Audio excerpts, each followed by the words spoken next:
Ya Tuhan, punya-Mulah kebesaran dan kejayaan, kehormatan, kemasyhuran, dan keagungan. Ya segala-galanya yang ada di langit dan di bumi. Ya Tuhan, punya-Mulah kerajaan, dan Engkau yang tertinggi itu melebihi segala-galanya sebagai kepala. Sebab kekayaan dan kemuliaan berasal daripadamu. Dan Engkau lah yang berkuasa atas segala-galanya.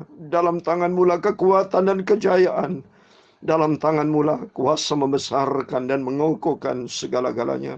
Sekarang ya Bapakku, Tuhan Yesus Kristus, Kau izinkan kami bersyukur pada pagi hari ini. Kami berterima kasih kepada Engkau Tuhan. Dan kami akan selalu memuji nama-Mu yang agung, kudus, kudus, kuduslah Engkau, sempurna, Mas segala-galanya. Punya kedaulatan tertinggi, punya otoritas tertinggi di atas segala-galanya. Hanya oleh rahmat anugerah-Mu Bapa, Kau izin kami anak-anak-Mu dipelihara Tuhan di pagi ini sebelum kami beraktivitas. Sebelum kami melakukan semuanya Tuhan. Tetapi dahulu kami tempatkan Engkau di atas segala-galanya. Engkau yang mempunyai segala-galanya, yang punya nafas kami, yang punya hidup kami, semua berasal dari Engkau. Semua bersumber datang dari Engkau. Dan kami datang kepada Tuhan Yesus, sumber kehidupan, sumber keselamatan, sumber damai sejahtera, sumber kehidupan, sumber segala-galanya itu bersumber datang dari Engkau.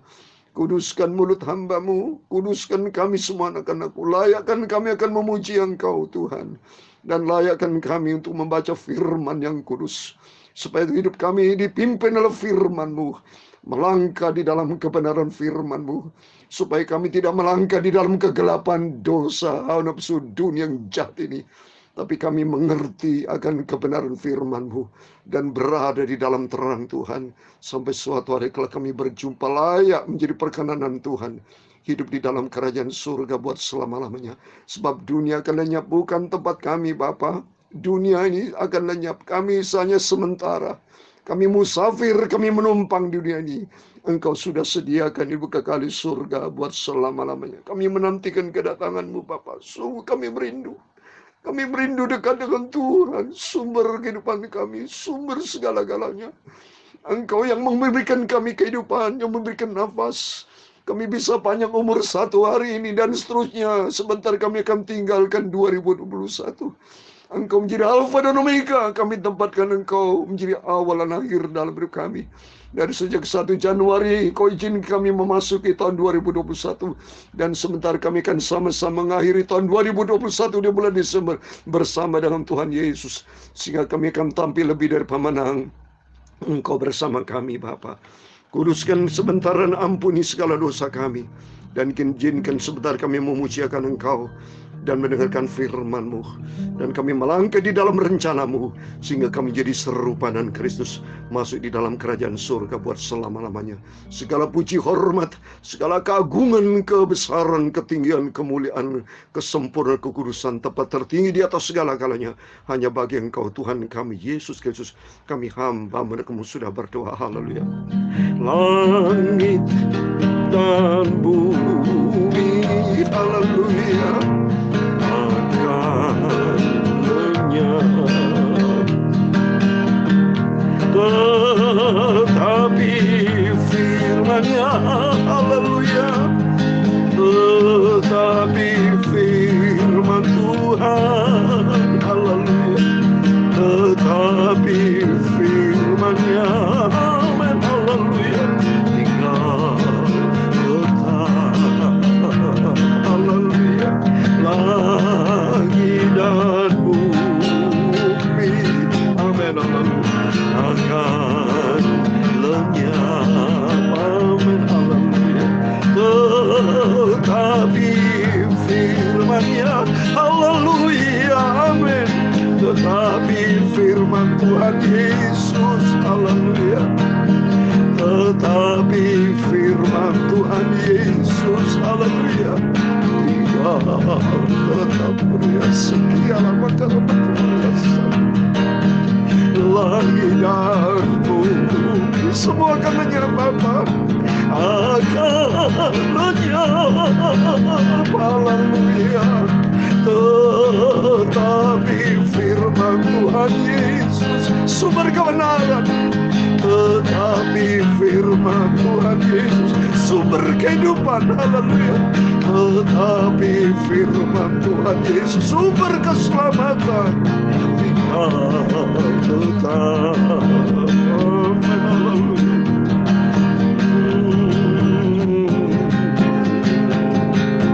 Sesuai dengan firman Tuhan 2 Petrus pasal 3 ayat 10. Tetapi hari Tuhan akan tiba seperti pencuri.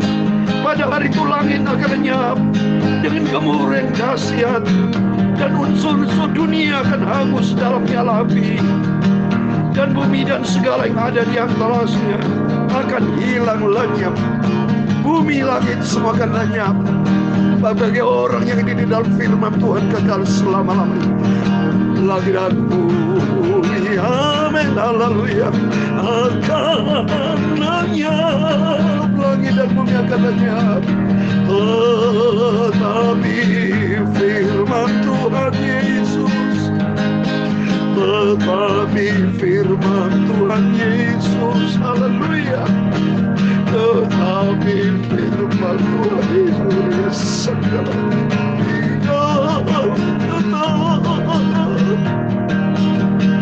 tetapi firman Tuhan Yesus, kami cinta firman-Mu Tuhan. Kami cintakan Engkau Bapa. Uriasikia lama-lama betul. Kau jadikan kami anak-anak-Mu yang taat. Tak cintakan Engkau, hidup berkenan di hadapan Tuhan. Haleluya. Tetapi firman-Mu Bapa, haleluya. Tetapi firman-Mu Bapa-Ku Tuhan Yesus, tetapi firman Tuhan Yesus, haleluya, tinggal tetap selamanya. Tetapi firman Tuhan Yesus, haleluya. Tetapi firman Tuhan Yesus, haleluya. Tetapi firman Tuhan Yesus, haleluya, tinggal selamanya. Haleluya, puji Tuhan. Dalam Matius 24 ayat 35 juga dikatakan langit dan bumi akan lenyap, Bapak Ibu. Fakta, Bapak Ibu, kalau kita lihat fakta, Bapak Ibu, ya, terbukti nyata pada waktu kita mendengar peristiwa Gunung Semeru meletus, lahar dengan gencarnya lahar panas, dan banyak rumah-rumah tertutup semua. Banyak orang meninggal. Ini bukti nyata bahwa dunia tidak kekal. Tapi kita bersyukur kepada Tuhan Yesus. Kalau sampai detik ini saudara semua dipelihara sama Tuhan. Ternyata firman Allah digenapi. Dalam 1 Samuel pasal 2 ayat 9 dikatakan, langkah kaki orang yang dikasihi Tuhan Yesus akan dalam perlindungan Tuhan. Setiap orang yang dekat dengan Tuhan, Tuhan pasti lindungi. Ternyata firman Tuhan itu ya dan amin. Pada waktu tulah di Mesir, hanya khusus tanah Gosyen, tidak ada tulah. Tetapi firman Tuhan Yesus, haleluya. Tetapi firman Tuhan, uriasikialah maka rebeturias, uriasikialah maka rebeturias. Oh Yesus, kami masuk dalam hadirat-Mu Tuhan. Tetapi firman Tuhan Yesus, haleluya, kami mau selalu dekat dengan Tuhan. Kami mau selalu intim dengan Engkau Bapa. Kami mau selalu dekat dengan Engkau. Rias sakala makana maturias. Tinggal tetap, haleluya. Tetapi firman-Mu Bapa Tuhanku Yesus, tetapi firman Tuhan Yesus, haleluya. Tetapi firman-Mu Bapa Tuhan Yesus, tinggal tetap, haleluya. Terima kasih Tuhan Yesus memberkati Bapak Ibu Saudara semua. Shalom dan selamat pagi Bapak Ibu semua saudara yang dicintai oleh Tuhan Yesus. Kita semua adalah anak-anak dari Tuhan Yesus. Kita semua bersaudara Bapak ya. Kita bersaudara. Hanya oleh rahmat anugerah Tuhan saya diizinkan Tuhan bisa menjadi hamba Tuhan melayani pekerjaan Tuhan. Kalau di luar Tuhan kita hidup di dalam kegelapan dosa. Makin bertambah-tambah manusia di dalam dosa. Tapi kasih karunia Tuhan luar biasa. Yang sudah memilih setiap kita menjadi anak-anaknya. Sehingga kita tidak melangkah, jangan salah langkah. Jangan sampai salah ambil keputusan. Tapi mari dengan firman-firman yang selalu kita dengar. Hidup itu diubahkan sama Tuhan. Jadi anak-anak yang berkenan kepada Tuhan Yesus. Amin. Mari kita kembali kepada firman Tuhan. Saat ini baca Hakim-Hakim pasal 11. Supaya kita bisa selesaikan semua firman Tuhan. Kita ada tugas dari Tuhan. Supaya kita hidup di dunia satu kali. Selesaikan tugas kita dengan baik. Mencapai garis akhir dalam 2 Timotius pasal 4 ayat 7 dan 8. Ada 3 poin di situ dikatakan aku sudah mengakhiri pertandingan baik. Pertandingan baik itu SOP-nya firman Tuhan. Dan kedua, mencapai garis akhir itu bicara kesetiaan. Dan ketiga, memelihara iman. Memelihara iman berarti melangkah di dalam kebenaran firman Tuhan. Jangan nyakiti Tuhan. Tapi kita membuat Tuhan senang Bapak Ibu. Jangan pernah nyakitin Tuhan. Saya minta ampun sama Tuhan, selalu menangis. Tuhan, bentuk hidupku Bapak. Supaya jangan sampai aku menyakiti hati Engkau. Ampun, ampun Tuhan Yesus. Tapi biar hari demi hari kita melangkah menjadi perkenanan Tuhan. Maka pentingnya kita baca firman Tuhan. Supaya kita tahu langkah kita nyerong atau lurus. Tapi melalui firman Tuhan supaya kita melangkah lurus di jalan Tuhan. Amin. Mari kita kembali firman Tuhan. Kita baca Bapak ya. Hakim-Hakim pasal 11 ayat 12 sampai 28. Demikian firman Tuhan. Kemudian Yefta mengirim utusan kepada Raja Bani Amon dengan pesan, apakah urusanmu dengan aku, sehingga engkau mendatangi aku dengan memerangi negeriku? Jawab Raja Bani Amon kepada utusan Yefta, orang Israel ketika berjalan keluar dari Mesir, telah merampas tanahku dari sungai Arnon sampai ke sungai Yabok dan sampai ke sungai Yordan. Maka sekarang kembalikan semuanya itu dengan jalan damai. Lalu Yefta mengirim pula utusan kepada Raja Bani Amon dengan pesan, beginilah kata Yefta, orang Israel tidak merampas tanah orang Moab atau tanah ke Bani Amon. Sebab ketika berjalan keluar dari Mesir, orang Israel melalui padang gurun sampai ke Laut Teberau dan tiba di Kades. Ketika orang Israel mengirim utusan kepada raja negeri Edom dengan permintaan, izinlah kiranya kami berjalan melalui negerimu itu. Tetapi raja negeri Edom tidak mau mendengar. Mereka mengirim juga utusan kepada raja negeri Moab, tetapi raja ini menolak. Maka orang Israel tinggal di Kades. Kemudian mereka berjalan melalui padang gurun, menempuh jalan keliling tanah Edom dan tanah Moab, lalu sampai ke sebelah timur tanah Moab. Maka berkemahlah mereka di seberang sungai Arnon dengan tidak masuk daerah Moab, sebab sungai Arnon itulah batas daerah Moab. Lalu orang Israel pengirim utusan kepada Sihon, raja orang Amori, raja di Hesbon, dan orang Israel meminta kepadanya, izinkan negara kami berjalan melalui negerimu sampai ke tempat yang kami tuju.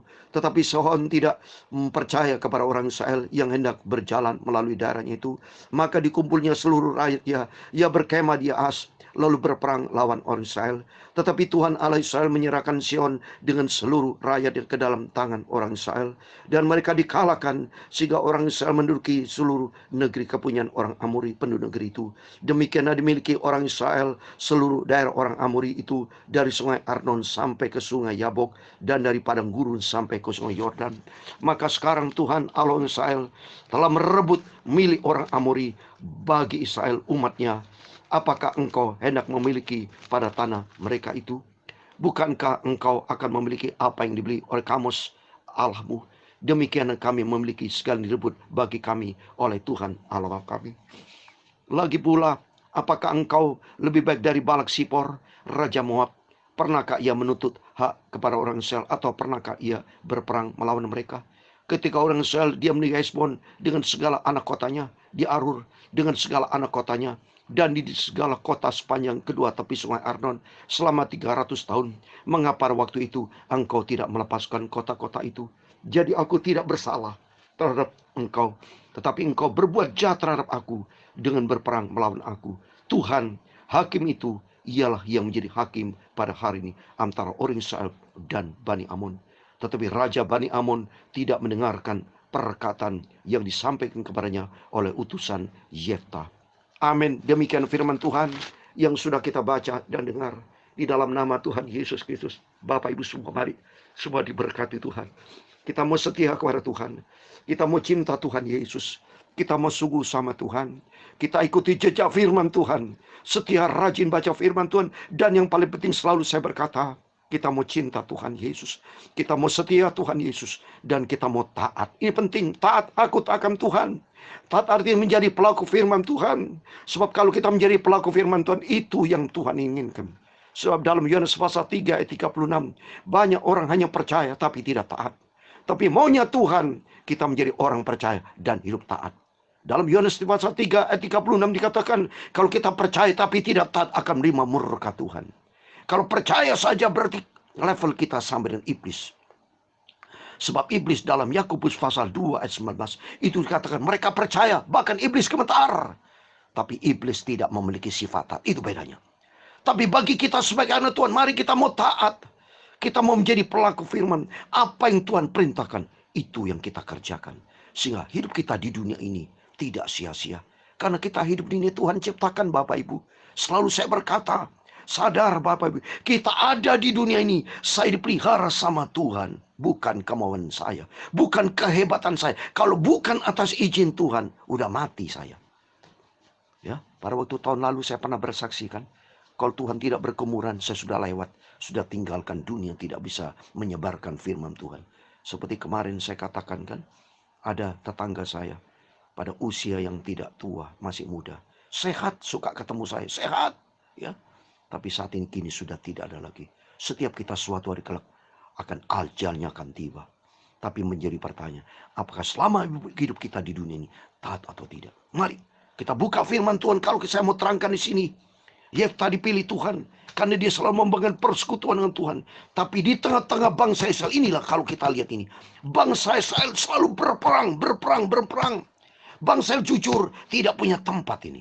Sama dengan kita di dunia ini, lambang Israel itu sama dengan kita. Kita adalah Israel rohani yang sebetulnya di dunia ini kita menumpang di dunia ini. Tempat kita nanti ada di surga buat selama-lamanya. Itu janji Tuhan. Dalam Filipi pasal 3:20, keluarga negara kita ada di dalam surga. Dari sana menantikan Tuhan Yesus Kristus juru selamat kita. Itu janji Tuhan. Tetapi bangsa Israel sama, banyak yang tidak masuk di dalam tanah perjanjian. Karena selama dalam perjalanannya, hidupnya tidak taat kepada firman Tuhan. Coba ini bukti nyata saudara. Kalau saudara tahu, bangsa Moab dan Bani Amon, itu awalnya saudara tahu kan, ada ceritanya kan. Moab dan Amon itu awalnya, Lut itu kan punya anak dua Bapak Ibu. Lut itu punya anak dua, cewek, perempuan semuanya. Kalau kita baca di dalam Kejadian. Tetapi hidupnya tidak benar. Anaknya Lut itu tidak benar, termasuk Lutnya. Ya, waktu ribut dengan Abram, ya saudara, sampai lihat Sodom dan Gomora kan pilihan si Lut itu.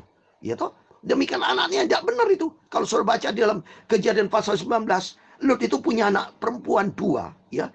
Kejadian 19 ayat 30, saya mau baca. Pergilah Lut dari Soar dan yang menetap bersama dengan kedua anaknya perempuan di pegunungan. Sebab ia tidak berani tinggal di Soar. Maka diamlah ia dalam suatu gua beserta keduanya. Ini iblis masuk. Pada waktu dia, istrinya kan mati menjadi tiang garam. Ya toh? Punya anak dua perempuan dan dua anak perempuan. Lut gagal dalam rumah tangga. Karena apa? Istrinya di tiang garam, tidak taat kepada firman. Termasuk anaknya. Anaknya punya pikiran kotor, cewek ini. Kalau saudara baca ayat 36, Kejadian 19:36. Lalu mengandunglah kedua anak Lut itu dari ayah mereka. Dari apa? Ini firman Tuhan digenapi. Dari dulu banyak orang sudah pejina kotor dalam kudusan. Anaknya perempuan. Jadi perempuan pun mohon maaf ya, kalau tidak diisi dengan firman, penuh dengan pikiran yang najis, kotor.